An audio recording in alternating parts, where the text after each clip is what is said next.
Assalamualaikum warahmatullahi wabarakatuh. Salam, Om Swastiastu, Namo Buddhaya, salam kebajikan, salam sejahtera bagi kita semua. Semoga kita semua senantiasa memperoleh kelimpahan berkah, rahmat, dan perlindungan Tuhan Yang Maha Kuasa. Saudara-saudaraku pemirsa channel FKW Kawan Sidoarjo yang budiman, dalam video kesempatan ini, sebagaimana janji yang telah kami sampaikan, kami akan menguraikan penjelasan kategori rumah ibadah yang ketiga, yaitu rumah ibadah keluarga. Apa itu rumah ibadah keluarga? Pemirsa, di dalam peraturan bersama Menteri nomor 9 dan nomor 8 tahun 2006, sesungguhnya tidak ada bagian yang secara detail, secara khusus mengatur rumah ibadah keluarga.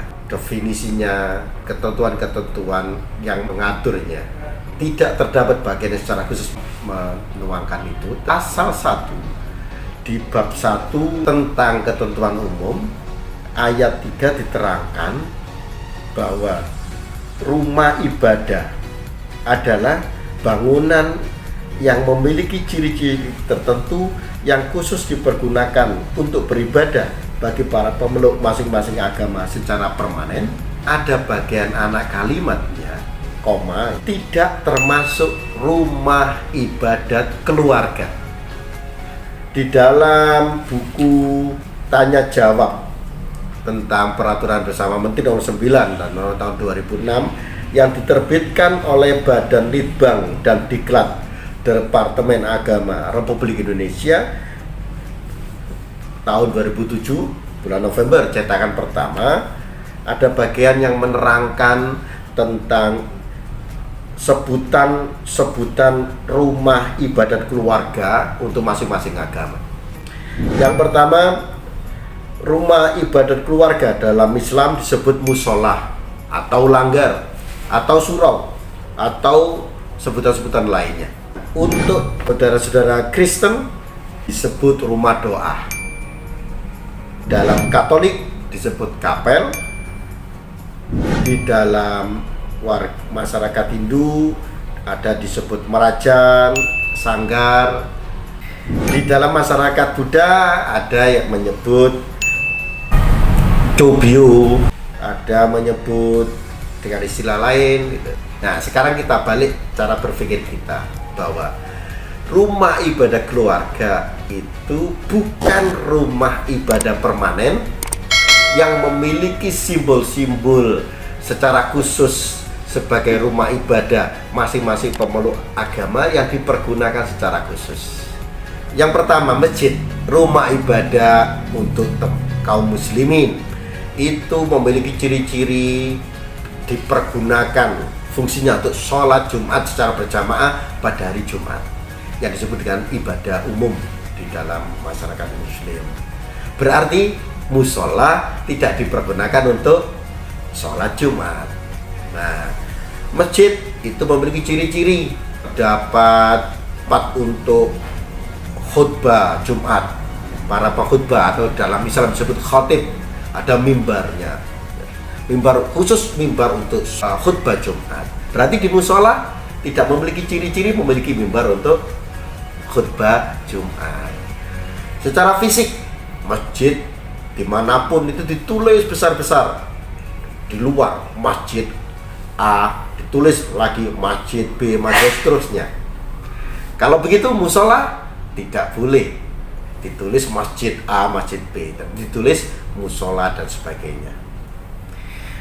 Nah, terkait peruntukannya seperti halnya diatur dalam peraturan bersama Menteri, demikian juga sebagaimana fungsi rumah-rumah ibadah, misalkan masjid itu diperuntukkan bagi masyarakat muslim secara luas, berarti musola sebagai rumah ibadah keluarga hanya diperuntukkan bagi masyarakat komunitas tertentu ataupun juga keluarga tertentu, ya tidak bersifat umum.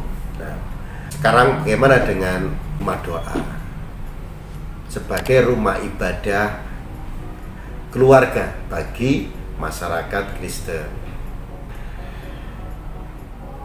Kalau gereja itu memiliki fungsi untuk kegiatan-kegiatan peribadatan raya bagi umat Kristen seperti kebaktian atau misa bagi orang Katolik.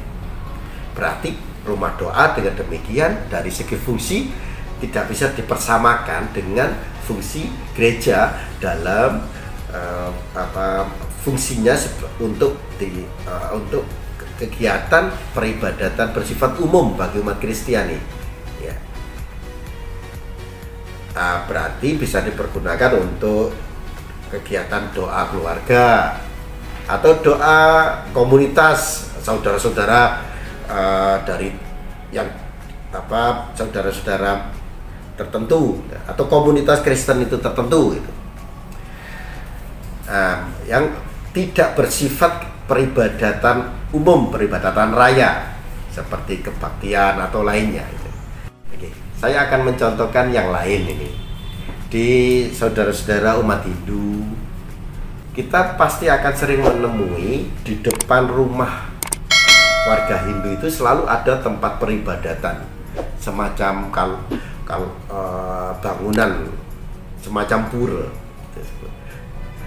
Nah, tiap-tiap warga Hindu sebagaimana kami memahaminya itu memiliki tempat-tempat peribadatan keluarga atau pribadi di rumah masing-masing yang itu disebut sanggar atau merajan yang difungsikan kepada keluarga bersangkutan itu secara pribadi ataupun bersama-sama dalam keluarga untuk melaksanakan kegiatan-kegiatan peribadatan yang tidak bersifat peribadatan umum yang harus dilaksanakan di pura. Nah, saudara-saudaraku sekalian, yang ingin kami sampaikan bahwa peraturan bersama menteri ini dengan demikian sesungguhnya memiliki substansi yang sangat penting, bahwa negara melalui peraturan bersama menteri ini, melalui perundang-undangan ini sesungguhnya menjamin secara seluas-luasnya kepada setiap individu pemeluk agama itu bisa melaksanakan kegiatan-kegiatan ibadat baik secara keluarga ataupun secara pribadi di tempat-tempat yang disebut rumah ibadah keluarga itu sendiri. Dan dalam hal ini karena tidak diatur secara rinci terkait perizinannya, bisa kita mengerti sesungguhnya keberadaan tempat-tempat tersebut tidak harus dengan pengajuan perizinan seperti halnya rumah ibadah permanen.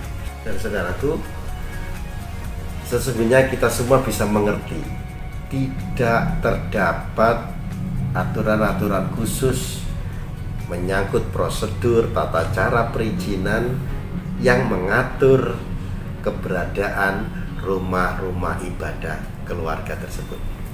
Semoga apa yang kami sampaikan ini mampu memberikan penjelasan dengan sebaik-baiknya, dengan lebih terang, agar kita semua satu sama di antara kita bisa saling mengembangkan sikap hormat menghormati, toleransi di antara kita demi terpeliharanya kerukunan umat beragama di wilayah kita, di lingkungan kita, dan di wilayah negara kesatuan Republik Indonesia. Terima kasih, sampai bertemu di video-video kami berikutnya. Assalamualaikum, salam sejahtera bagi kita semua.